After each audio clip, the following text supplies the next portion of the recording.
De la curiosité. J'ai participé à la création d'En Marche, pour être totalement transparent, je suis un petit peu impliqué.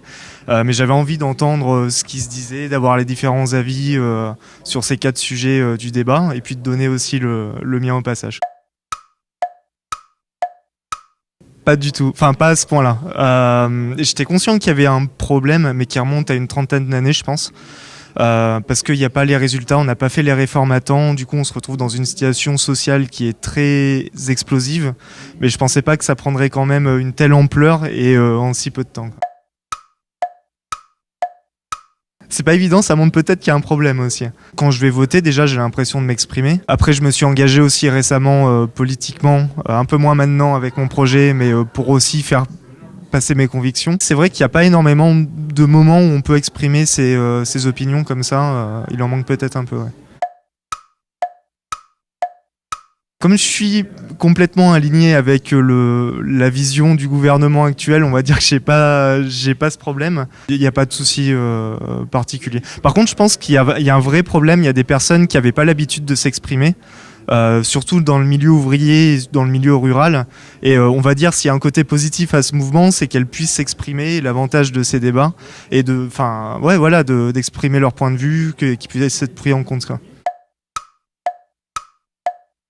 Je trouve ça intéressant que ce soit ramené au niveau vraiment du terrain, pour que ça laisse plus des flexibilités aux personnes de pouvoir se déplacer, y aller, que ça revienne au niveau des maires.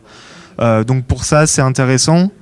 Après, j'ai pas suivi tout ce qui s'est passé ces dernières semaines, mais j'aime bien le fait que la parole soit totalement libre et qu'on l'a vu tout à l'heure, que la parole soit libre et qu'il y ait des échanges entre personnes qui ont des avis différents. Ça permet de bouger un peu ses points de vue sur certaines questions et ouais, c'est intéressant. Quoi. Oui, j'en suis assez convaincu. En fait, c'est un petit peu comme le début à En Marche. Quand on a fait le programme, on a fait des ateliers, on allait taper à des portes, on a vraiment co-construit un programme en accord avec la vision du candidat Emmanuel Macron. Et je pense moi j'ai l'impression de retrouver un petit peu ça, où on a quand même un programme, il a été élu pour l'appliquer, mais là il va y avoir des choses nouvelles qui vont venir, des nouvelles idées, ça va venir l'enrichir, peut-être éclairer certains points qui n'étaient pas assez mis en avant. Du coup oui, je pense qu'il y aura vraiment des choses concrètes à la fin qui vont en ressortir. Non, je me sens pas plus en colère que ça. Donc tout va bien. J'espère par contre, j'ai pas de doute là-dessus, mais j'espère que le plus de choses concrètes va être mis en œuvre rapidement parce que un des facteurs de cette colère, c'est l'impatience aussi. Et là, on a besoin d'accélérer les réformes et d'aller le plus vite possible.